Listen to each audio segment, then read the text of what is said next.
नमस्कार दोस्तों, स्वागत है एक बार फिर मेरे चैनल कार पे चर्चा। आज चर्चा करते हैं साहब इस गाड़ी के बारे में। जरा देख लें कौन सी गाड़ी है। फोर्ड एंडीवर 2.2, ये 6 स्पीड ऑटोमेटिक ट्रांसमिशन की गाड़ी है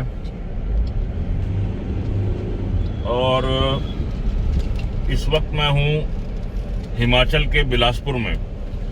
दिल्ली जा रहे हैं साहब, पहाड़ों का आनंद ले रहे हैं थोड़ा। बात करें परफॉर्मेंस की इस गाड़ी की, तो पहले मैं आपको ये बता दूं कि ये 2018 मॉडल है। गाड़ी इस वक्त चल चुकी है 41,000 के आसपास, ज़्यादा ही चल गई। 41,200 किलोमीटर इस वक्त शो कर रहा है डिस्प्ले पे। तो क्या बात करी जाए इसके बारे में कि गाड़ी कैसी है। सबसे पहले तो स्कॉर्पियो वाले मेरे भाई जानना चाहेंगे कि क्या डिफरेंस है इस गाड़ी में जब हम इसको पहाड़ों पे चला रहे हैं। तो स्कॉर्पियो वाले जो मेरे दोस्त हैं उनके लिए एक इन्फॉर्मेशन ये है कि भैया आपकी स्कॉर्पियो ही बेटर है। अब पूछो क्यों। इसलिए कह रहा हूं कि ये जो ऑटोमेटिक ट्रांसमिशन है ना, ये एक बात आप लोग समझ लो, फॉर्च्यूनर का हो या एंडीवर का हो, ये बड़े बड़े ब्रांड हैं। और अब मैं एक ऐसी बात बोलूंगा जो आप लोगों को अच्छी नहीं लगेगी कि क्या, ये ऊंची दुकान और फीका पकवान है साहब। कारण है इसका ऑटो ट्रांसमिशन बॉक्स।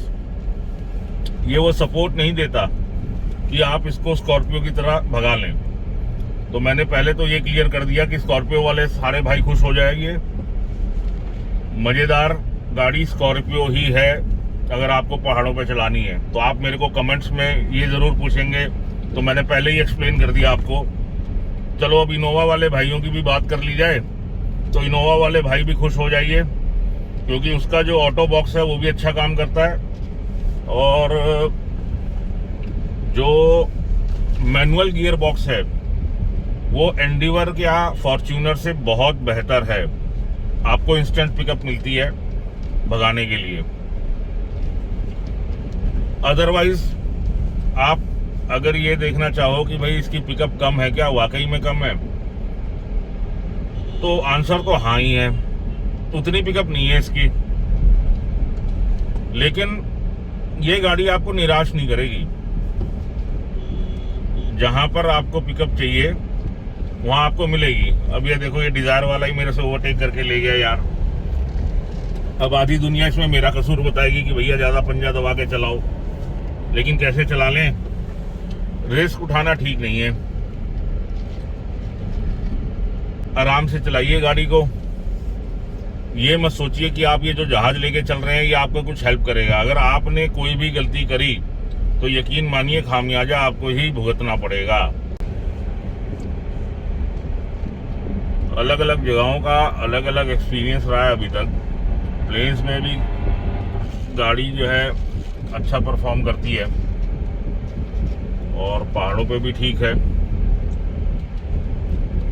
दिक्कत इस गाड़ी में मेरे को ये महसूस होती है कि जहां पर पावर चाहिए वहां ये थोड़ा मायूस करती है।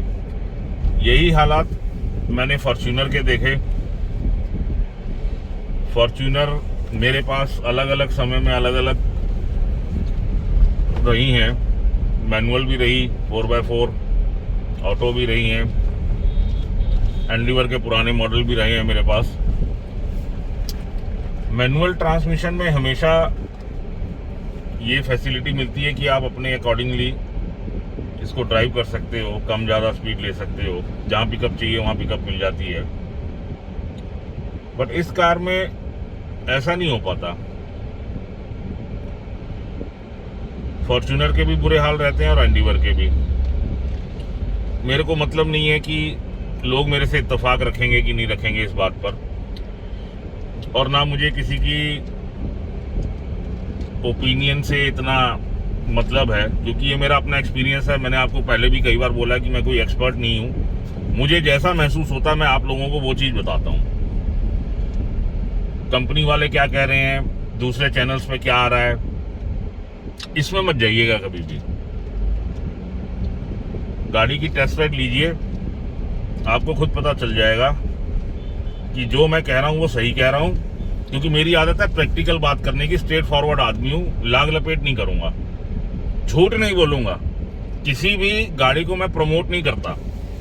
हाँ, जैसा मुझे महसूस होता है वैसा मैं बनाता हूँ, चलाता हूँ, जो फील करता हूँ वो आप लोगों के साथ शेयर कर लेता हूँ।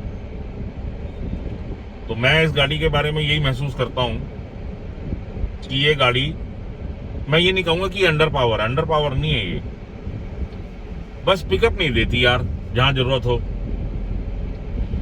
थोड़ा सा टाइम लेती है उठने में। स्कॉर्पियो में क्या है, स्कॉर्पियो का मैं कंपैरिजन इससे बार बार इसलिए कर रहा हूँ क्योंकि ये सब एसयूवीज हैं। हमारे देश में वैसे भी एसयूवी का अकाल पड़ा हुआ है, गिनी चुनी एसयूवीज हैं जो कामयाब हैं, गिन लेते हैं साहब। एक फॉर्च्यूनर हो गई, एक एंडीवर हो गई, ये हो गया प्रीमियम सेगमेंट। जिनके पास ज्यादा पैसा है वो इसको अफोर्ड कर सकते हैं, वही ले पाएंगे। उसके बाद एक स्कॉर्पियो बचती है। अब आप लोग और भी गाड़ियों के नाम गिनवाने लगेंगे कि मैंने एमजी की ग्लॉस्टर का नाम क्यों नहीं लिया। भैया कितनी देखी है तुमने गाड़ी वो रोड पे, पता है, चेक करा कभी? तो एक बार प्रैक्टिकल बात करते हैं ना। अब आप बोलोगे सफारी में क्या होता है साहब, सफारी ऐसी होती है, सफारी वैसी होती है। आज ऑन डेट जो सफारी अवेलेबल है वो एसयूवी लगती है क्या आपको? मुझे तो नहीं लगती, तो मैं इसलिए उस पर बात भी नहीं करना चाहता। तो इसलिए मैं खाली 2-3 गाड़ियों का नाम ले रहा हूं, फॉर्च्यूनर, एंडीवर और स्कॉर्पियो। जो मैं बात करूंगा इन्हीं तीनों में बात करूंगा, क्योंकि रोड पे आप ध्यान से देखिएगा। इसके अलावा चौथी गाड़ी अगर आपको दिखाई दे रहा है तो मुझे बता देना। अब बोलेरो वगैरह का नाम मत लेने लगना यार कि बोलेरो भी एक एसयूवी है, वो अलग सेगमेंट की गाड़ी है, वो भगाने के लिए नहीं बनी हुई। वो आपको अपनी डेस्टिनेशन पे आराम से पहुंचा देगी, धीरे धीरे उसको चलाइए। इस टाइप की गाड़ी है, भगाने वाली गाड़ी नहीं है। चलो, भगाने से एक बात याद आई कि ये भागती कैसे है। तो मैं आपकी जानकारी के लिए बता दूं कि हिमाचल के पहाड़ी क्षेत्र में ही मैंने इस गाड़ी को 100 तो टपा दिया और ये टप भी गई। मैं ये नहीं कह रहा कि ये रिकमेंडेड है ऐसा करना, इस बात को ध्यान में रखिएगा कि ये गाड़ी भगाने के हिसाब से कितना भी, किसी भी गाड़ी को उठा लीजिए, तेज चला लीजिए, लेकिन रोड को देखते हुए ऐसा मत करिए कि रोड पे ट्रैफिक है या नैरो रोड है और आपने वहां पंजा दबा दिया, वो ठीक नहीं रहेगा। समझदारी के साथ ड्राइव करें, बेहतर ड्राइव करें, अपनी लिमिट्स में रह के ड्राइव करें। कोई भी गाड़ी बुरी नहीं है, सारी गाड़ियां अपने आप में बेहतर हैं, ठीक हैं। चलाने वाले के ऊपर डिपेंड करता है कि वो ड्राइव कैसी कर रहा है।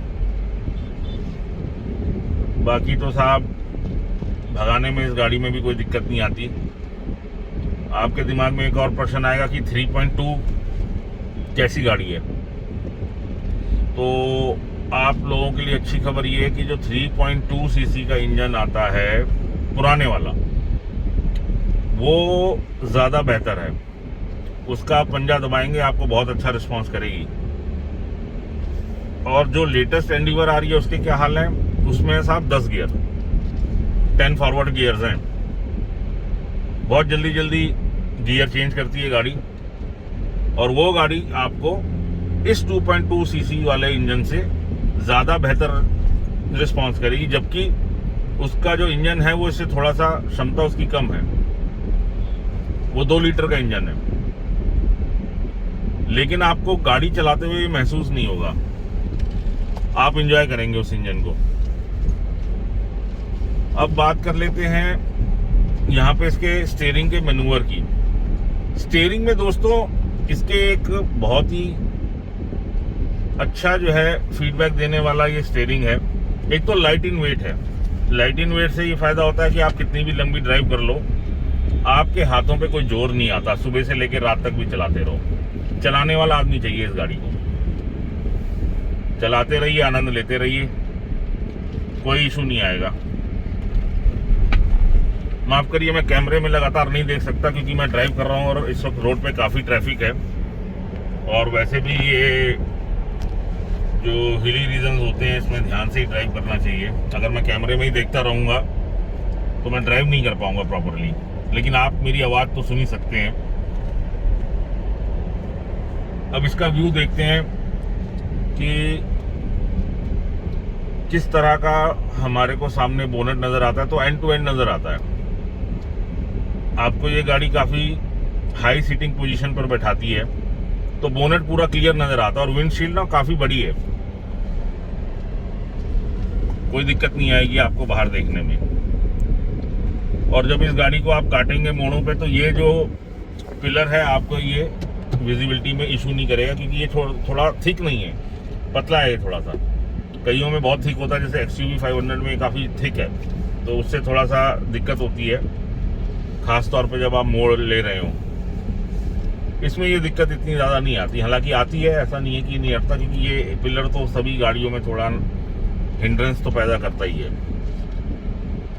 अदरवाइज कोई इतना मेजर इशू नहीं है। गाड़ी के ब्रेक ठीक ठाक हैं।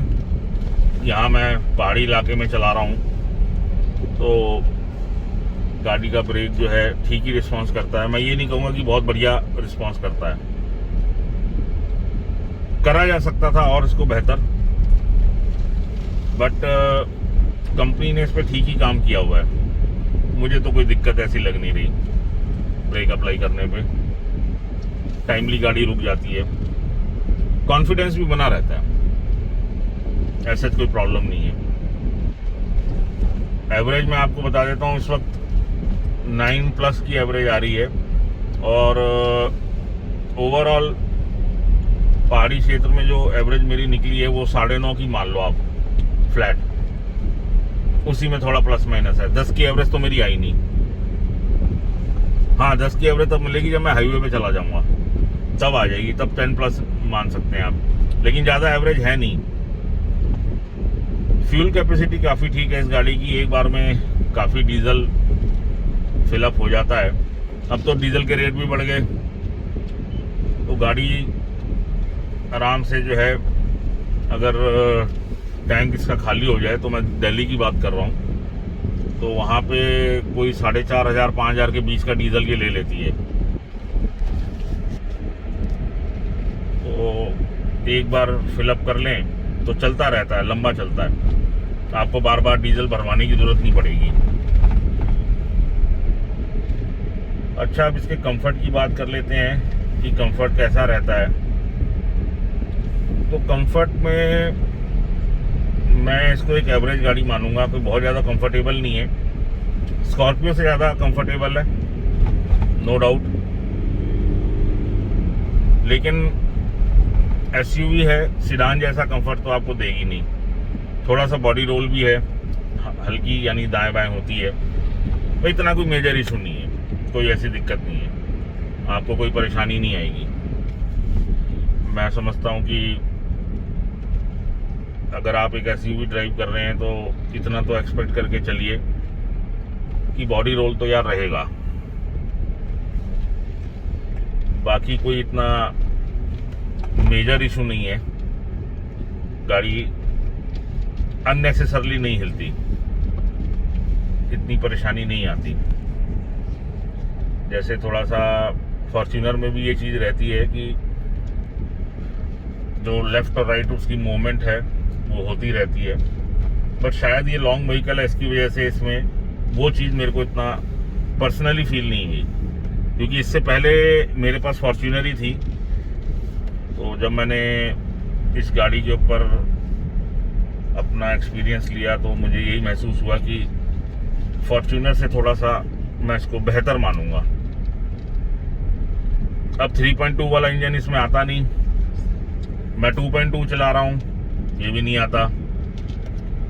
गाड़ी की भी कॉस्टिंग माशाल्लाह 40 लाख रुपए इन्होंने कर रखी है। मैं दिल्ली के प्राइसेस की बात कर रहा हूँ, और सिटीज़ में क्या है वो आप ऑनलाइन चेक कर सकते हैं। तो ओवरऑल अब जो इंजन ऑप्शंस आ रही हैं उसमें जो 2 लीटर का इंजन है वो सफिशिएंटली पावर्ड है, आप उसको लेंगे तो निराश नहीं होंगे। गाड़ी की ग्राउंड क्लियरेंस काफ़ी अच्छी है, वो तो आप जब इसको देखते हैं उससे ही आपको अंदाज़ा लग जाएगा। कहीं भी कोई भी परेशानी वाली बात नहीं आएगी, किसी भी रास्ते पे निकल सकती है। अब कुछ लोग इसमें पूछेंगे साहब 4x4 लें कि 4x2 लें, तो आप अपने आप से क्वेश्चन करिए 4x4 लेकर के हमें चलना तो रोड पे ही है, तो प्रैक्टिकली 4x4 का कोई यूज नहीं होता दोस्तों। ये बात हो सकता है कई लोगों को ठीक ना लगे, लेकिन मैं तो एक प्रैक्टिकल बात बता रहा हूँ कि 4x4 का जो इस्तेमाल है वो रोड्स पे नहीं होता। हाँ, वो जब होगा जब ऑफ रोडिंग आप करेंगे। तो सोचने वाली बात ये है कि अगर आप किसी शहर में रहते हैं, आपने एंडीवर परचेज कर ली,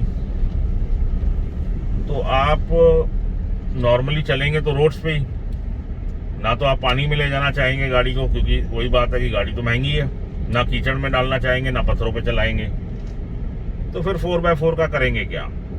हाँ, एक फीचर है, ये कहा जा सकता है, एक सुविधा है, अगर मिलती है तो ले लीजिए। कहीं आप एडवेंचर करने वाले आदमी हैं तो एडवेंचर करिए, उस पर निकलिए कहीं, उस गाड़ी को लेके एंजॉय करिए, मजा आएगा आपको, ये हो सकता है। तो ठीक है, 4x4 बुराई नहीं है, लेकिन प्रैक्टिकली 4x4 का कोई इस्तेमाल नहीं होता। और 4x4 अधिकतर जो लोग लेते भी हैं एक्चुअली उसको कहीं यूज नहीं कर पाते। या तो आप इतने शौकीन हैं कि आप अपनी गाड़ियों को लेकर के जाएं और कहीं इस तरह के एरिया में यूज करें जहां पर पानी हो, पानी में से गाड़ी निकालनी हो, रिवर क्रॉसिंग करते हैं लोग, तालाबों में चलाते हैं, लेकिन वहां भी जरूरी नहीं कि 4x4 सारे करतब कर लेगी, उसकी भी अपनी लिमिट होती है। ध्यान से अगर आपने काम नहीं किया तो वो गाड़ी भी फंस जाएगी, पत्थरों में भी फंस सकती है, रेगिस्तान में ले जाएंगे तो वहां भी फंस सकती है। मेरे पास 4x4 का इसूजू वी क्रॉस ट्रक हुआ करता था, उसको मैंने भी काफी एंजॉय किया है, मजा आता है चलाने में, अच्छा लगता है। लेकिन फिर भी मैं यही कहूंगा कि वो प्रैक्टिकल यूजेज अगर देखें तो है नहीं कोई ऐसा, आपको प्रॉब्लम नहीं आएगा 4x2 ट्रांसमिशन चलाने में, चाहे वो कोई भी एसयूवी चलाइए आप, कोई दिक्कत नहीं आने वाली। एक चीज मेरे को एंडीवर की अच्छी लगती है कि देखने में ये गाड़ी बहुत बड़ी है, लेंथ बहुत ज्यादा है ना, लेकिन चलाने में आपको ये महसूस नहीं होगा कि लेंथ बहुत ज्यादा है, इससे कोई दिक्कत आ रही है। पार्किंग का भी ऐसा कोई इशू नहीं होता। अगर आपने कार परचेज करी ली है तो अगर आप कहीं भी पार्क करेंगे, जहां ऑल्टो लगाएंगे वहां एंडीवर लगा लीजिए, क्या फर्क पड़ रहा है। अब बहुत से लोग कहेंगे नहीं साहब, जहां पे हमने ऑल्टो लगाई, ऑल्टो तो थोड़ी सी जगह में आ जाएगी, एंडीवर को तो ज्यादा जगह चाहिए। देखिए, वो पार्किंग में तब चाहिए जब आपकी घर की पार्किंग हो, वहां आपको जरूर डिसाइड करना पड़ेगा कि वहां एंडीवर जैसी लंबी गाड़ी खड़ी होती है कि नहीं। और मेरा ये मानना है जो एंडीवर लेगा उसके पास पार्किंग की सुविधा जरूर होगी। तो पार्किंग एक्चुअली कोई इशू नहीं है, कोई प्रॉब्लम नहीं आने वाली, कहीं पे भी पार्क कर लीजिए इसको। और ये चलाते हुए तो बिल्कुल भी आपको पता नहीं चलेगा कि इसकी जो लंबा शरीर है, ये लॉन्ग बॉडी कहीं दिक्कत दे रही है, ऐसी कोई परेशानी नहीं आती। ना तो कर्व्स पे, ना तेज चलाते हुए हाईवे पे, सिटी के अंदर चलाइए, kहीं भी चलाइए, कोई ऐसा इशू आपको नहीं आएगा। साइड मिरर्स काफ़ी बड़े बड़े दे रखे हैं, उनसे काफ़ी सुविधा रहती है पीछे देखने के लिए, कोई प्रॉब्लम नहीं रहती। अच्छे वाइड एरियाज को कवर कर लेते हैं। और बूट स्पेस इसका काफ़ी ठीक है, 4 लोग अगर अपनी पैकिंग करके कहीं भी जा रहे हैं तो उनका जो लगेज है बहुत इजीली आ जाएगा, कोई इशू नहीं आता उसमें। ओवरऑल मैं ये कहूँगा कि ये गाड़ी हाईवे पे ले जाने लायक है बिल्कुल 100%। 100 में से 100 मार्क्स देता हूँ मैं इसको। एंड चाहे आप इसको हाईवे पे ले जाएं, चाहे आप इसको हिली एरियाज में चलाएं, ये गाड़ी आपको डिसअपॉइंट नहीं करेगी। चलाने में इसको मज़ा आता है, कॉन्फिडेंस बना रहता है। और हाँ, प्रैक्टिकली का बात है कि स्कॉर्पियो वाले मजे नहीं ले सकते आप। स्कॉर्पियो में जब आदमी बैठता है ना, उसमें एक अलग सा जोश आ जाता है। वो जोश आपको फॉर्च्यूनर और एंडीवर में नहीं मिलेगा। स्कॉर्पियो बनी है देसी स्टाइल, इंडियन मेंटालिटी को समझते हुए। वो आपको इसमें थोड़ा सा आप मिस करेंगे उस चीज को। वो बात आपको एंडीवर में नहीं मिलती। तो मैं तो प्रैक्टिकल बात करता हूं, और प्रैक्टिकल बात यही है कि गाड़ी बहुत अच्छी है, इसमें कोई डाउट नहीं। गाड़ी के फीचर्स वगैरह पे मत जाइए। फीचर्स का काम खाली 4-5 दिन का होता है, 10 दिन का होता है या 1 महीने का होता है। उसके बाद फीचर्स की कोई इंपॉर्टेंस नहीं रह जाती। आप देखिए इंजन कितना बेहतर है, रिलायबल है कि नहीं है, ब्रेक्स कैसी हैं किसी भी गाड़ी की, परफॉर्मेंस वो कैसा दे रही है, बूट स्पेस उसमें कितना है, सीटिंग कैपेसिटी क्या है। चलो सीटिंग कैपेसिटी से एक और आपको मैं प्रैक्टिकल बात बताता हूँ। बहुत से लोग इस बात को सुनेंगे तो हो सकता है मेरे से एग्री ना करें, बट आप एक बात समझ लीजिए, 4 व्हीलर जो है ना, ये एक्चुअली 4 लोगों को ही एकोमोडेट करने के लिए बने हुए हैं। आप ध्यान से सोचिए, 2 आदमी आगे बैठे हैं और जो बीच वाली रो है उसमें भी कंफर्टेबली 2 ही लोग बैठ सकते हैं। कभी भी आप ये नोटिस करिएगा कि अगर आप तीसरों को अकोमोडेट करेंगे वो अननेसेसरी करेंगे आप। एक तरह से उस बेचारे के साथ तो ज्यादती होगी। 2 लोग तो साइडों में बैठ गए आराम से, जो बीच में बैठेगा उसके नीचे ट्रांसमिशन लाइन आएगी, हम पोता जो थोड़ा सा उठा हुआ होता है ना, वो चीज आएगी। उससे तीसरा जो आदमी जो बीच में फंसा हुआ है वो बेचारा परेशान ही होता रहेगा। कईयों में फ्लैट फ्लोर भी होते हैं, लेकिन फिर जो सीट है वो आप ध्यान से देखिए, वो एम्बेसडर की सीट नहीं है। एम्बेसडर फिएट आती थी पुराने जमाने में, उसमें होता था 3 लोग बैठ जाते थे बहुत आराम से। पुराने लोग ये बात अच्छी तरह जानते हैं। आजकल की गाड़ियों में ये सुविधा उपलब्ध ही नहीं है। कितना भी आप एसयूवी लीजिए या कोई भी गाड़ी लेते रहिए, सीटिंग कैपेसिटी अगर आप डिग्गी की बात करें तो उसमें बच्चे ही बैठ सकते हैं, बड़े लोग तो बैठ नहीं सकते।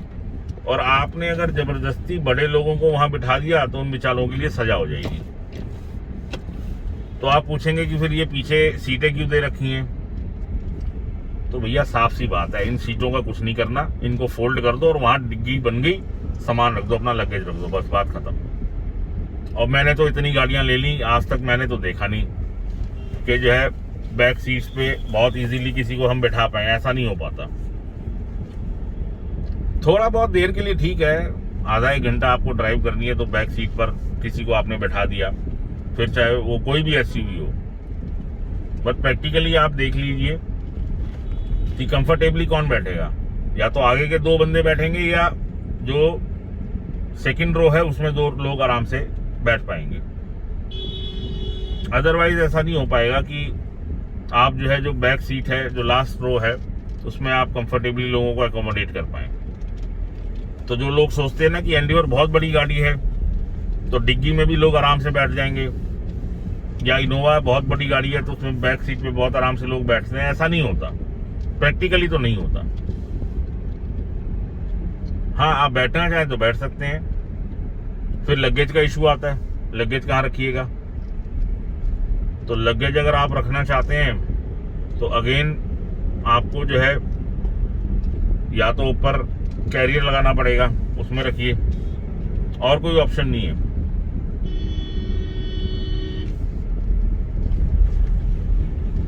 अब ये देखिए मेरा एक ऑल्टो वाला पीछे चल रहा है, हॉर्न पे हॉर्न दे रहा है। अब वो लेफ्ट से निकालेगा, राइट से निकालेगा, ये देखिए ये जा रहा, कितनी तेज जा रहे हैं। एक तो ये टैक्सी ड्राइवर से मैं परेशान हूँ, चाहे वो कोई भी स्टेट हो। इन लोगों को गाड़ी चलानी नहीं आती है, कहने को ये ड्राइवर्स हैं, रेगुलर गाड़ियां चलाते हैं इन रूट्स पर, मगर जहां मर्जी जैसे मर्जी चलाते हैं, कोई रोक टोक नहीं, ना ट्रैफिक पुलिस वालों की, ना रेगुलर पुलिस की, ना इनके मन में कोई डर है।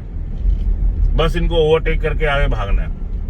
पता नहीं कहाँ जाने की जल्दी है, क्यों आराम से नहीं चलते, मेरे को तो समझ में नहीं आता। अननेसेसरली जो है पुश करते हैं और रिस्क उठाते हैं। सवारी बैठी हुई है, उसकी भी जिंदगी की कोई अहमियत नहीं है, इतना रिस्क लेकर के चलते हैं। अरे 10 मिनट लेट पहुंच जाओगे तो कुछ हो थोड़ी जाएगा भैया, बट नहीं, जाना है साहब हमारे को, तो तेज चलानी है, रुकना नहीं है। अब मैं इतनी देर से इन ट्रक्स के पीछे चल रहा हूं, मुझे कोई जगह नहीं मिल रही निकालने के लिए, मैं क्यों निकालूंगा नेसेसरली? जब जगह मिलेगी निकाल लूंगा। कहीं पहुंचने से ज्यादा जरूरी है सेफ ड्राइविंग। आराम से चलिए, जल्दबाजी मत करिए। जल्दबाजी में कुछ भी हासिल नहीं होगा। आधा घंटा 1 घंटे का फर्क पड़ेगा, इससे ज्यादा कुछ हासिल नहीं होगा। हाँ, कुछ लोग सनरूफ के बारे में पूछेंगे, सनरूफ कैसी है, तो मैं आपको ये ऑपरेट करके दिखा देता हूँ। ये देखिए, यहाँ से ये ओपन हो जाएगा, पूरी सनरूफ इस पे लगी हुई है, ओपन इस तरह से ही हो जाती है। अब इसका क्या इस्तेमाल है ये आप लोग बेहतर समझें, लेकिन गाड़ी ने ये आपको एक सुविधा दे रखी है कि आपके लिए एक सनरूफ लगी हुई है, एडिशनल फीचर है। फॉर्च्यूनर में ये फीचर नहीं आता। हाँ, प्रैक्टिकली आप पूछें इसका क्या यूज है, तो इसका कोई यूज हमारे देश में तो है नहीं। ऐसा मैं इसलिए कह रहा हूं कि हमारे यहाँ मौसम सुहाना तो रहता नहीं, ऊपर से डस्ट है, पॉल्यूशन है, शीशे बंद रहते हैं गाड़ी के, सनरूफ खोल के आप क्या करिएगा? तो ऐसा तो कोई इस्तेमाल है नहीं। लेकिन हाँ, अच्छा लगता है जिस गाड़ी में सनरूफ लगी हुई होती है। आजकल लोग बहुत डिमांड करते हैं, बच्चों को भी बड़ी पसंद आती है, वो भी काफी इसको लाइक करते हैं कि जिस गाड़ी में सनरूफ हो वो वाली लेनी है। तो ये तो है, थोड़ा प्रैक्टिकली इसका कोई यूज नहीं है। आप कहेंगे कि मेरी ओपिनियन कुछ ज्यादा ही डिफरेंट है, तो मैं उसी बात पर बात कर रहा हूं जो एक्चुअल में है, जो एक्चुअल पोजीशन है। मैं आपको बता दूं कि नहीं साहब इसके तो बहुत इस्तेमाल है, तो जिसको भी लगता हो साहब इसका बहुत इस्तेमाल है, वो कमेंट सेक्शन में कमेंट कर दे, वो बता दे कि क्या इस्तेमाल है। मुझे तो समझ में आता नहीं है, बस एक ही चीज समझ में आती है कि देखने में अच्छा लगता है। और अब ये फीचर धीरे धीरे काफी कंपनीज देने भी लगी हैं, लोगों की डिमांड भी है, कंपनीज भी पूरा कर रही हैं लोगों की डिमांड को। तो ये एंडीवर में आपके लिए अच्छी बात है कि अगर आप सनरूफ पसंद करते हैं तो इसमें आपको सनरूफ जरूर मिल जाएगी। जब भी आपका मन करे, मौसम सुहाना हो रहा हो, साफ सुथरी जगह हो, वहां आप इसको ओपन कर सकते हैं। कई लोग इसके बाहर निकल जाते हैं, ऐसा मत करिए, ये सेफ नहीं है। सेफ्टी कॉम्प्रोमाइज मत करिए, क्योंकि जब आप इससे बाहर निकलते हैं तो कोई भी रिस्क इस तरह का ठीक नहीं है, क्योंकि गाड़ी का पता नहीं कहाँ ब्रेक लेनी पड़े, कहाँ टर्न लेना पड़े। बच्चे भी मैं देखता हूँ कि सनरूफ से बाहर निकल के एंजॉय कर रहे होते हैं, लेकिन ये थोड़ा रिस्की है। सोच समझ के वाइजली डिसीजन लीजिए कि सनरूफ ओपन ना रहे, बंद ही रहे तो बेहतर है। हाँ, ऐसे इसको ओपन कर लीजिए जैसे मैंने ओपन कर दिया अभी फिलहाल आप लोगों के लिए, ये ठीक है। और गर्मियों में इसका कोई इस्तेमाल नहीं होता, क्योंकि मैं बता देता हूँ, अगर आपने ये शेड हटा दिया ना तो गाड़ी के अंदर सनलाइट आने लगेगी, सनलाइट की वजह से गाड़ी लगातार हीट होगी। इसी बात में मैं ये भी बता दूं कि गाड़ी का एसी काफी इफेक्टिव है, बहुत जल्दी गाड़ी कूल हो जाती है और काफी हाई पावर का एसी इसके अंदर रहता है, आपको दिक्कत नहीं आएगी। बहुत जल्दी इंजन इतना कैपेबल है कि एसी जो है काफ़ी अच्छा ऐसा काम करता है। आप निराश नहीं होंगे, अच्छा लगेगा आपको। तो इस वीडियो में इतना ही। एंडीवर के बारे में अगर कुछ पूछना चाहते हो तो ज़रूर पूछिएगा, आप लोगों के कमेंट्स का इंतज़ार रहेगा। बाकी मैं इसके ऊपर फिर वीडियो बना दूंगा जैसी डिमांड मेरे पास आएगी। फिलहाल तो मैंने एक ये छोटा सा वीडियो बना दिया कि यहाँ पर ये गाड़ी पहाड़ों में कैसी चलती है, और आप लोगों को बता भी दिया कि इसके जो कुछ पॉजिटिव और नेगेटिव्स जो पॉइंट्स मेरे को लगते हैं प्रैक्टिकली। बाकी तो मैं अपने हर व्यूअर को यही बात बोलूँगा कि अगर आप कोई भी चीज़ डिसाइड करना चाहें, लेना चाहें, तो उसकी टेस्ट राइड ज़रूर ले लीजिए, क्योंकि आप सबसे बेहतर जज हैं। आपको कोई नहीं बता सकता कि कौन सी गाड़ी ठीक है, कौन सी गाड़ी ठीक नहीं है। अगर आपको चलाने में गाड़ी अच्छी लगती हो तो आप वो ले सकते हैं। अगर आपको गाड़ी चलाने में मज़ा नहीं आया तो उस गाड़ी को आप छोड़ दीजिए, भले ही उसका कितना भी नाम हो।